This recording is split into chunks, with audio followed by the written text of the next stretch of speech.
ஆண்டவர் உங்களோடு இருப்பாராக. உம் ஆன்மாவோடும் இருப்பாராக. யோவான் எழுதிய தூய நற்செய்தியிலிருந்து வாசகம்.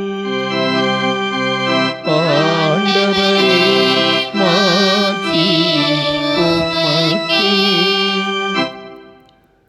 பிரிவு 3 இறை வார்த்தைகள் 16 முதல் 18 வரை. அக்காலத்தில் இயேசு நிக்கதேமுவிடம் கூறியது: தம் ஒரே மகன் மீது நம்பிக்கை கொள்ளும் எவரும் அழியாமல் நிலை வாழ்வு பெறும் பொருட்டு அந்த மகனையே அளிக்கும் அளவுக்கு கடவுள் உலகின் மேல் அன்பு கூர்ந்தார். உலகிற்கு தண்டனை தீர்ப்பு அளிக்க அல்ல, தம் மகன் வழியாக அதை மீட்கவே கடவுள் அவரை உலகிற்கு அனுப்பினார். அவர் மீது நம்பிக்கை கொள்வோர் தண்டனை தீர்ப்புக்கு ஆளாவதில்லை. ஆனால் நம்பிக்கை கொள்ளாதோர் ஏற்கனவே தீர்ப்பு பெற்று விட்டனர். ஏனெனில் அவர்கள் கடவுளின் ஒரே மகனிடம் நம்பிக்கை கொள்ளவில்லை. ஆண்டவரின் அருள்வாக்கு. கிறிஸ்துவே, உமக்கு புகழ்.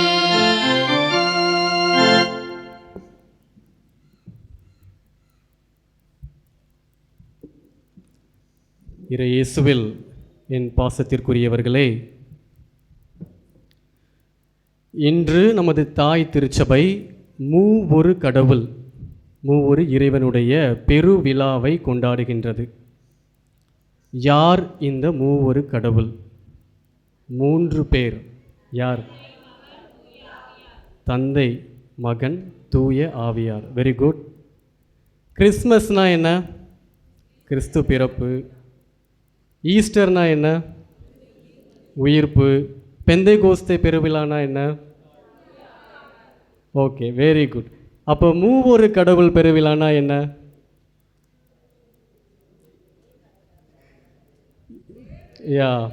ஒரே கடவுள். இன்று நாம் தொடக்கத்தில் முன்னுரையில் கேட்டோம் அல்லவா, மூவொரு கடவுள் என்பது ஒரு புதிர் அல்ல, ஒரு கணக்கு கிடையாது. கணக்கு படிச்சிருந்தோம் அப்படின்னா 1 + 1 என்ன? 1 + 1 2. இன்று நாம் விழா கொண்டாடுகின்றோம் மூவொரு இறைவன். அப்படின்னா எத்தனை பேர் அதில் இருக்கிறாங்க? 3 பேர் இருக்கிறாங்க. அப்போ தந்தை 1, மகன் 2, மூன்றாவதாக தூய ஆவியானவர். அப்போ 1 + 1 + 1 எத்தனை? 3 பேர் இல்லை. ஆனால் 1 + 1 + 1 1. ரொம்ப கஷ்டம், எங்கேயோ இடிக்குது. பெருக்கல் கழித்தல்னா கொஞ்சம் கஷ்டப்படலாம், கூட்டல்லையே கஷ்டப்படுறோம். கடவுளை மனித அறிவிற்கு உட்படுத்த நாம் முயற்சி செய்தோம் என்றால் அது முடியாத காரியம். கடவுள் மனித அறிவிற்கு அப்பாற்பட்டவர். நம்மால் அது முடியவே முடியாதுங்க. இதைத்தான் ஒரு நாள் புனித அகுஸ்தினாரும் ஒரு ஆழ்ந்த சிந்தனையில் ஈடுபட்டிருந்தார். யார் இந்த மூவொரு கடவுள்? எப்படி இந்த மூவொரு கடவுளை நான் புரிந்து கொள்ளப் போகிறேன் என்ற ஒரு ஆழ்ந்த சிந்தனையில் இருந்தார். அவர் பைபிளெல்லாம் கரைச்சி குடித்த ஒரு மிகப்பெரிய அறிவு வித்வான். அப்படிப்பட்ட ஒரு நபர் எப்படியாவது நான் இந்த மூவொரு கடவுளை புரிந்து கொள்ள வேண்டும் என்று நினைக்கிறார். ஏன்னா அவருக்கு நிறைய அறிவு இருக்குது. அப்போது ஒரு நாள் அவர் இந்த மாதிரி சிந்தனையில் ஈடுபடும் பொழுது அவரால் ஒரு முடிவுக்கு வர முடியவில்லை. யார் தந்தை கடவுள், மகன் கடவுள், தூய ஆவியானவர் கடவுள் அப்படின்ற ஒரு விதமான இதுக்குள்ளே அவர் வரைய முடியலை. அப்போ பலவிதமான சிந்தனைக்குள்ளே அவர் தன்னை உள்ளாக்கி கொண்டு கடைசியில் அவரால் எந்த பதிலும் அவருக்கு கிடைக்கலன்ற பட்சத்தில் ஒரு விரக்திக்கு போயிட்டார். என்ன இவ்வளோ நல்லா நம்ம படிக்கிறோம், எனக்கு நிறைய அறிவு இருக்குது, ஆனால் ஒன்றுமே என்னால் செய்ய முடியலையே, எனக்கு ஒரு புரிதலே கிடைக்க மாட்டேங்குதே மூவொரு கடவுளை பற்றி அப்படின்ற ஒரு விரக்தியில் சரி நம்ம போயிட்டு இந்த கடற்கரையோரமாக கொஞ்சம் ஓய்வு எடுத்துகிட்டு வரலாம் அப்படின்னு சொல்லிட்டு கடற்கரையோரமாக வந்துட்டு போகிறாரு. அப்படி போகும் பொழுது அமர்ந்து அந்த கடலை ரசித்து கொண்டிருக்கிறார். அந்த கடல் அலைகள் அழகாக வந்து கொண்டிருக்கின்றன. அந்த நேரத்தில் ஒரு சிறு பையன் ஒரு குழியை தோன்றி அந்த கடல் அலைகள் வருகிறது அல்லவா, அந்த பக்கத்தில் குழியை தோன்றி ஒரு சிறிய குவளை ஒரு கப் எடுத்து அந்த கடல் தண்ணியை கொஞ்சம் கொஞ்சமாக மோந்து அந்த குழிக்குள்ளே வந்துட்டு அந்த பையன் ஊற்றிக்கிட்டே இருந்தானாம். இதை வந்துட்டு அகஸ்தினார் வந்து பார்த்துக்கிட்டே இருக்கிறாரு. என்ன அந்த பையனுக்கு ஆச்சு, ரொம்ப நேரமாக ஒரு சின்ன கப் எடுத்து தண்ணியை மோந்து இந்த குழிக்குள்ளே ஊற்றிக்கிட்டு இருக்கிறானே இந்த பையன் அப்படின்னு சொல்லிட்டு. அப்போ அந்த பையனை கூப்பிட்டு, தம்பி, நான் உன்னை ரொம்ப நேரமாக பார்த்துக்கிட்டு இருக்கேன், நீ வந்துட்டு அதிக நேரமாக கடல் தண்ணியை இந்த கப்பில் மோந்து இந்த குழிக்குள்ளே ஊற்றிக்கிட்டே இருக்கிறையே, என்ன உனக்கு அப்படின்னு சொல்லிட்டு. அப்போது அந்த பையன் சொன்னானா, நான் இந்த சின்ன கப்பில் தண்ணியை மோந்து இந்த குழிக்குள்ளே ஊற்றி அந்த கடலை ஃபுல்லாத்தையும் நான் வற்றப்ப செய்ய போகிறேன் என்று கூறினானாம். அப்பொழுது புனித அகுஸ்தினார் சிரித்தபடியே அந்த பையனை பார்த்து சொன்னாராம், இதெல்லாம் சாத்தியமாகிற காரியமா, இதெல்லாம் முடிகிற காரியமா, அது எப்படி இவ்வளோ பெரிய கடல் முடிவில்லாத ஒரு கடல், அதை போயிட்டு நீ வந்துட்டு எப்படி ஒரு சின்ன கப்பில் மோந்து இந்த குழிக்குள்ளே ஊற்றி அதை வற்ற செய்ய போகிறாய் என்று. அப்போ அந்த பையன் அகுஸ்தினாரை பார்த்து கூறினதாக திருச்சபை மரபு கூறுகிறது. இதே போலத்தான் கடவுளும் எல்லைகளை கடந்தவர், முடிவில்லாத கடவுள். அப்படிப்பட்ட கடவுளை ஒரு சிறிய மூளை, மனித மூளைக்குள் உனது அறிவால் உனது சிந்தனையால் எப்படி அறிய முடியும், புரிந்து கொள்ள முடியும் என்று அந்த குழந்தை புனித அகுஸ்தினாரை பார்த்து கூறியதாம். அப்படி கூறிய பிறகு அகுஸ்தினார் கண்களை மூடி மீண்டுமாக திறந்து பார்க்கும் பொழுது அந்த குழந்தை அங்கு இல்லை என்று திருச்சபை வரலாறு கூறுகின்றது. மேலுமாக அந்த குழந்தை ஒரு தேவ தூதராக இருக்கக்கூடும் என்றும் கூறப்படுகின்றது. ஆம் அன்புக்குரியவர்களே, மூவொரு கடவுள் என்பது ஒரு புதிர், மிகவும் கடினம் புரிந்து கொள்வதற்கு. ஆனால் புரிஞ்சுக்கிறவே முடியாதா? முடியும், புரிந்து கொள்ள முடியும். எப்படி? அவர்களுடைய குணங்களை வைத்து புரிந்து கொள்ள முடியும். அன்பு, இன்றைய 3 வாசகங்களும் நம்மை ஆணித்தளமாக அடித்து கூறுவது அன்பு என்ற பிணைப்பில் இந்த தந்தை, மகன், தூய ஆவியானவர் என்ற மூவரும் இருக்கிறார்கள். தந்தை கடவுள் யார்? இந்த தந்தை கடவுள். இன்றைய முதல் வாசகத்தை நாம் எடுத்தோம் என்றால் விடுதலை பயண நூலில் அழகாக சித்தரிக்கப்பட்டுள்ளது. கடவுள் மக்களோடு உடன்படிக்கையை ஏற்படுத்த வேண்டும் என்று நினைக்கிறார். அவர்கள் என்னை விட்டு பிரிந்து போக கூடாது என்று நினைக்கிறார். அதனால் 10 கட்டளைகள் கொடுக்கப்படுகின்றது. மோசே மலைக்கு சென்று 10 கட்டளைகளை பெற மேலே போகிறார். அவர் கீழே வர தாமதமாகுது, ரொம்ப நேரம் ஆகுது, இன்னும் வரவே இல்லையே அப்படின்னு சொல்லிட்டு கீழே இருக்கிற மக்கள் வந்துட்டு பொறுமை இழந்துடுறாங்க. என்னடா மேலே போன ஆளை காணா, அப்படியே மேலே போயிட்டாரா, கீழே வரவே இல்லையே. ஸோ அந்த மக்கள் என்ன நினைக்கிறாங்க அப்படின்னா, வரமாட்டார் இவர் அப்படின்னு நினச்சிட்டு இவங்கெல்லாம் என்ன பண்ணுறாங்க, வாங்க உங்ககிட்ட இருக்கிற பொருள் எல்லாத்தையும் கொடுங்க, ஒரு என்ன ஏதாவது பண்ணலாம் அப்படின்னு சொல்லிட்டு கடைசியில் வந்தது ஒரு பொன்னாலான ஒரு கண்ணுக்குட்டி வருது. அதை வழிபட ஆரம்பிக்கிறார்கள். மோசேக்கு கீழே வந்த உடனே இவர்கள் செய்கிற செயலை பார்த்து ஒரே கோபம். எப்படி நீங்கள் இவ்வாறு செய்யலாம்? நான் கடவுளை சந்தித்து அவருடன் உடன்படிக்கைக்குரிய அந்த கட்டளையை பெற்றுத்தர உங்களுக்காக சென்றிருந்தேன், ஆனால் நீங்கள் பொறுமை இழந்து விட்டீர்கள். அதைத்தான் இன்றைய முதல் வாசகம் கூறுகின்றது. இஸ்ரேல் மக்கள் வணங்கா கழுத்து உடைய மக்கள். எல்லா நேரமும் கடவுளை விட்டு பிரிந்து போய்கிட்டே இருப்பாங்க. ஆனால் கடவுள் தொடர்ந்து அவர்களை பின்தொடர்ந்து போவார். இதுதான் கடவுளுக்குரிய அந்த இரக்க குணம். இதைத்தான் இன்றைய முதல் வாசகத்தில் நாம் பார்க்கின்றோம். மீண்டுமாக மோசே 2 கற்பலகைகளை எடுத்துக்கொண்டு மேலே செல்கிறார். அங்கு கடவுள் ஒரு தீர்ப்பு கொடுப்பவராகவோ இல்லை ஒரு பயத்தை உருவாக்குபவராகவோ அவர் தென்படவில்லை. மாறாக இரக்கத்தின் கடவுளாக அவர் தன்னை மோசேக்கு வெளிப்படுத்துகின்றார்.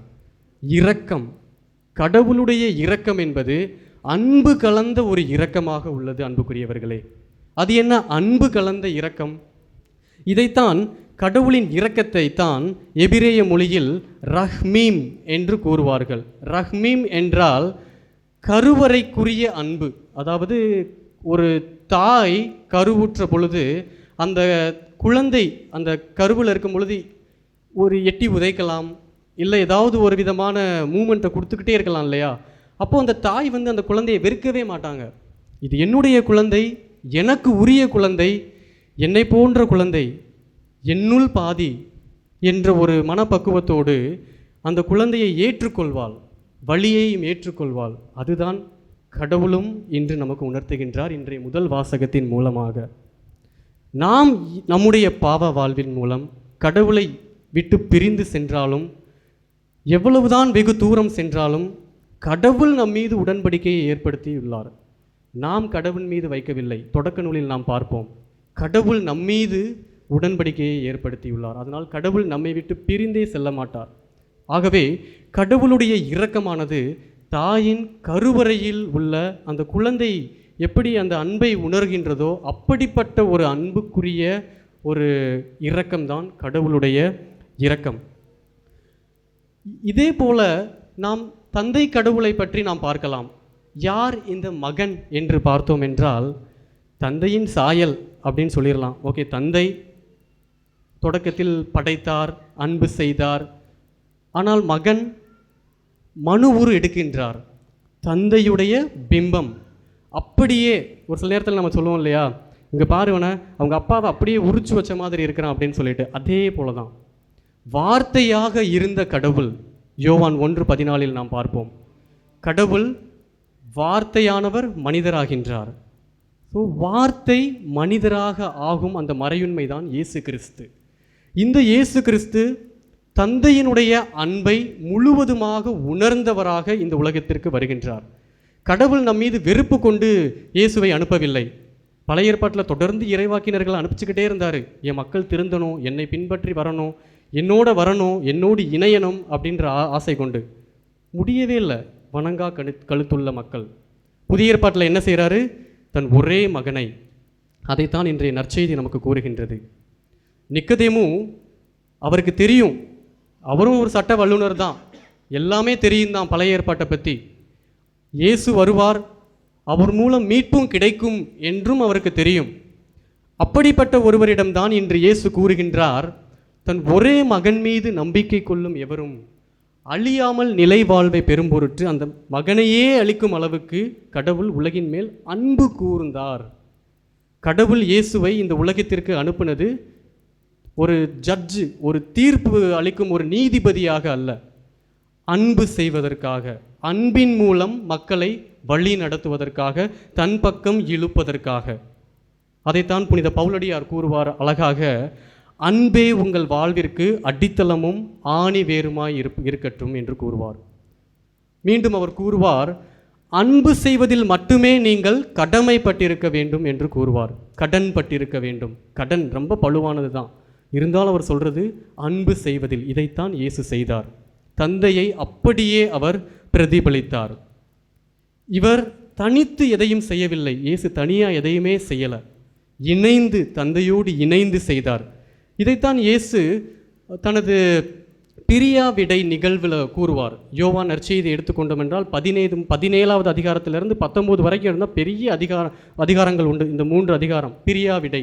அதில் இயேசு என்ன சொல்லுவார்? முக்கியமான ஒன்று, தந்தையே, நீயும் நானும், நீங்களும் நானும் எப்படி ஒன்றா இருக்கிறோமோ அதே போல் என்னுடைய மக்களும் என்னோடு இணைந்திருக்கும்படி நான் கேட்டுக்கொள்கிறேன் என்று கூறுவார்.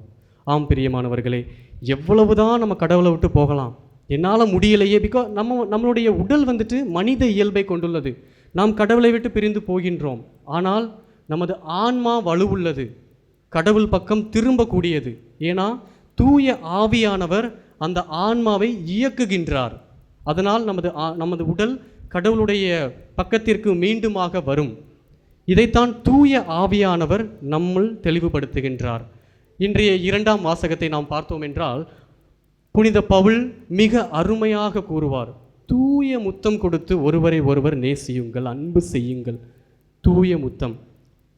குடும்பத்தில் பார்த்தோம் என்றால், கணவன் மனைவி ஈருடல் அல்ல ஓருடல். மூவர் இறைவன், மூவர் அல்ல ஒருவர். கணவன் மனைவி அனைத்தையும் பகிர்ந்து கொள்வார்கள். தனது குடும்பத்தில் வருகின்ற பிரச்சனையாக இருந்தாலும் சரி, சந்தோஷமாக இருந்தாலும் சரி, எதாக இருந்தாலும் பகிர்ந்து கொண்டு வாழ்வார்கள். ஏன் அப்படின்னா, அன்பால் அவர்கள் இணைக்கப்பட்டுள்ளார்கள். இந்த தூய ஆவியானவரும் இதைத்தான் கூறுகின்றார். அன்பால் நாம் இணைக்கப்பட வேண்டும். அன்பு இல்லையேல் எதுவும் செய்ய முடியாது.